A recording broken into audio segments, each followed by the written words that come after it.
जो आजाराने त्रासलेला आहे, जो चिंतेने ग्रासलेला आहे, यांना तारण्यासाठी नेहमी स्वामी काहीतरी उपाय करतातच। स्वामींनी आपल्याला अनमोल भेट दिली आहे, ती तारक मंत्राची। तारक मंत्रातच एक वाक्य आहे, अशक्य ही शक्य करतील स्वामी। या वाक्यामध्येच इतकी सकारात्मकता सामावली आहे। तारक मंत्र बोलताना एक वेगळी सकारात्मक ऊर्जा निर्माण होते।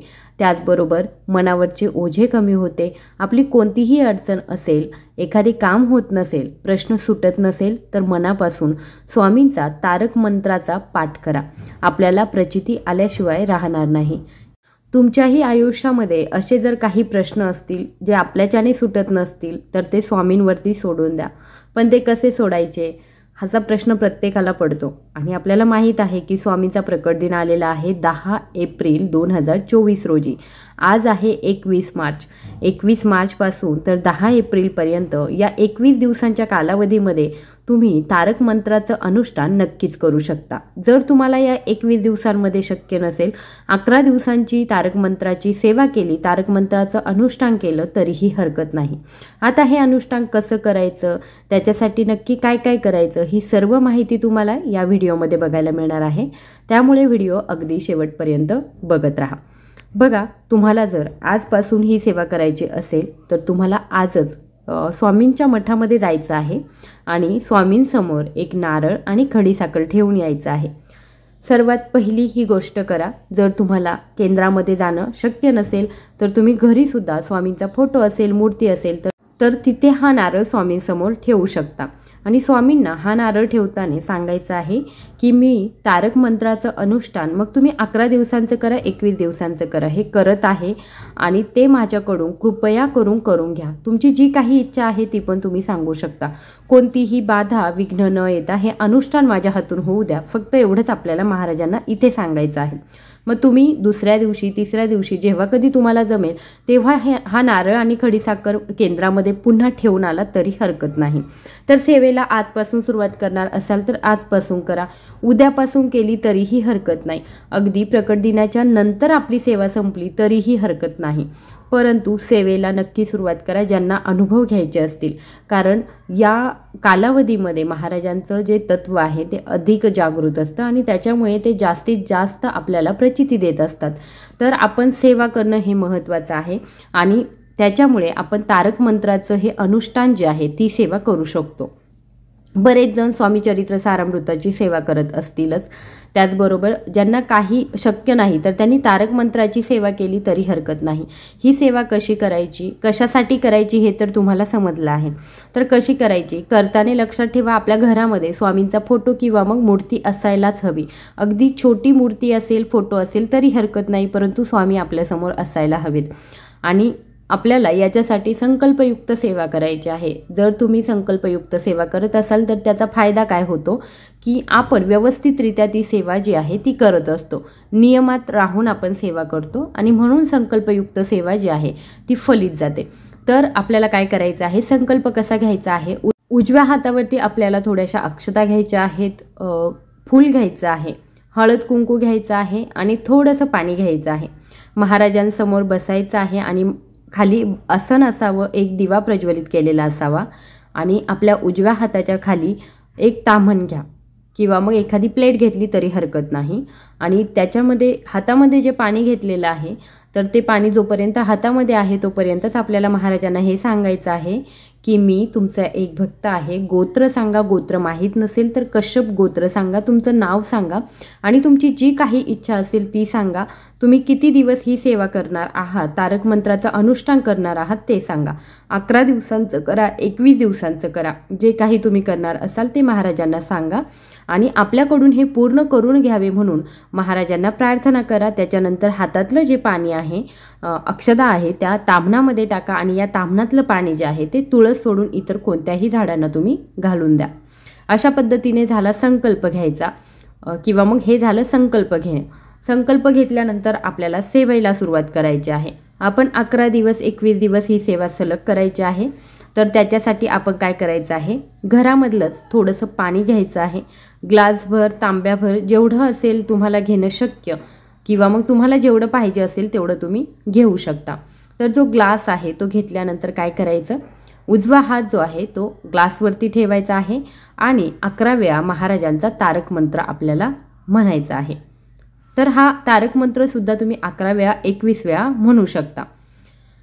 तर ही सेवा जी आहे म्हणजे 1 वेळा तारक मंत्र म्हटला तर चालेल का, 2 वेळा म्हटला तर चालेल का, असं म्हणण्यापेक्षा 11 वेळा हा जो कालावधी आहे तर या कालावधीमध्ये 11 वेळा 11 वेळा आपल्याला तारक मंत्र म्हणताच आला पाहिजे.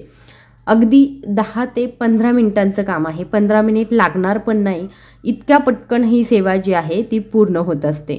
उजवा हात जो आहे तो ग्लासवरती ठेवा आणि तारक मंत्र म्हणा. डाव्या हाताने आपण आपल्या बोटांच्या पेऱ्यावरती किती वेळा आपण तारक मंत्र म्हणतोय हे आपल्याला मोजता येऊ शकतं. किंवा मग तुम्ही एखादा पेन आणि वही घेऊन बसा, एकदा झाला की 1 झाला, 2 झाले, अशा पद्धतीने तुम्ही लिहू शकता. परंतु उजवा हात जो आहे तो आपल्याला ग्लासवरून काढायचा नाही. किंवा मग हातांच्या पेऱ्यांवरती मोजलं तर ते अतिशय उत्तम. तर अशा पद्धतीने 11 वेळा आपल्याला तारक मंत्र म्हणायचा आहे. ही सेवा जी आहे ती तुम्ही सकाळपासून संध्याकाळपर्यंत कधीही महाराजांच्या चरणी रुजू करू शकता. फक्त दुपारचे 12 ते 12:30 या कालावधीमध्ये तुम्हाला ही सेवा करता येणार नाही. त्याच्यानंतर हे जे पाणी आहे तर याच्यावरचा उजवा हात काढायचा आणि त्याच्यावरती फुंकर मारायची. आता बरेच जण कशा पद्धतीने करतात तर अगरबत्ती लावतात, अगरबत्तीची थोडी जी उदी आहे ती सुद्धा या पाण्यामध्ये टाकतात. जर तुम्ही नैसर्गिक अगरबत्ती वापरत असाल तर तुम्ही निश्चितपणे त्या अगरबत्तीची थोडीशी जी राख आहे म्हणजे थोडीशी जी उदी आहे ती त्या पाण्यामध्ये टाकू शकता. जर तुमच्या केमिकलयुक्त अशा अगरबत्ती असतील तर त्या टाकू नका. पाण्यामध्ये अगरबत्तीची उदी टाकली नाही तरीसुद्धा चालतं. परंतु हे जे पाणी आहे ते आपल्या तारक मंत्राच्या सेवेने अभिमंत्रित होतं आणि ही सेवा जी आहे ती मनोभावे करा.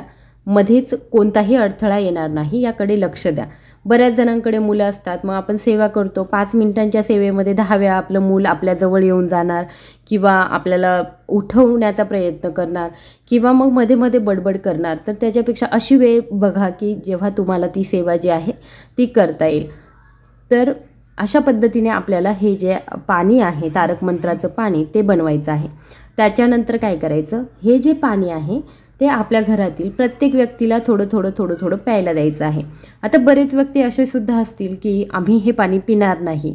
बऱ्याच जणांच्या घरामध्ये असं सुद्धा आढळून येतं की लोक जे आहे ते ऐकायलाच तयार नसतात, परंतु आपण त्यांच्यासाठी ह्या सेवा करत असतो.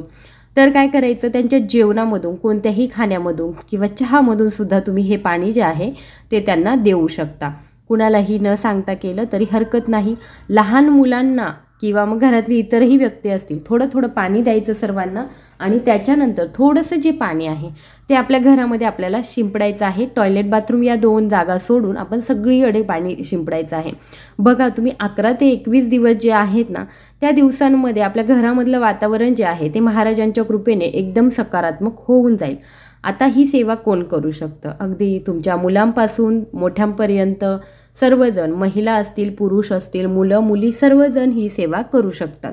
फक्त सूतकाल तर सेवा करू नका. मासिक धर्म असेल तर त्या कालावधीमध्ये सेवा करू नका. मग मासिक धर्म असेल तर नंतर ही सेवा पुन्हा लागू होते का, तर हो, तुम्ही 21 दिवसांच्या सेवेमध्ये किंवा 11 दिवसांच्या सेवेमध्ये मध्ये तुमची सेवा सोडून दिली आणि नंतर पुन्हा सुरुवात केली तरी हरकत नाही. त्याचबरोबर जेव्हा तुम्ही संकल्पयुक्त सेवा करत आहात तेव्हा तुम्हाला एक नियम पाळायचा आहे, तो म्हणजे मांसाहार पूर्णतः वर्ज्य ठेवायचा आहे. बाकी तुम्ही कांदा, लसूण, भात या सर्व गोष्टी ज्या आहेत त्या खाऊ शकता. फक्त मांसाहार आपल्याला बंद करायचा आहे, कारण आपण संकल्पयुक्त अशी महाराजांची सेवा करत आहोत. आपल्या सर्वांना माहीत आहे महाराजांच्या सेवेमध्ये सर्व गोष्टी चालतात, चुकलं माकलं सर्व चालतं, पण नॉनव्हेज खाणं हे योग्य नाही मानलं जात.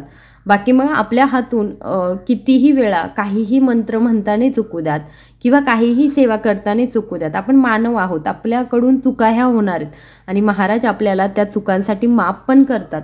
परंतु जेव्हा आपण नॉनव्हेज खातो ना तेव्हा ती श्रद्धा कमी होत नाही, परंतु नॉनव्हेज जेव्हा खातो तेव्हा त्या ज्या गोष्टी आहेत त्या तामसिक असतात आणि त्याच्यामुळे आपली जी सेवा आहे ती कुठेतरी कमी पडायला लागते. त्याच्यामुळे फक्त आपल्याला हे एक लक्षात ठेवायचं आहे की तामसिक अन्न म्हणजे नॉनव्हेज जे आहे ते संकल्पयुक्त सेवेमध्ये वर्ज्य ठेवायचं आहे. फक्त हा एक नियम पाळा. बाकी आपल्याला ही सेवा करताना कोणतेही नियम पाळायचे नाही.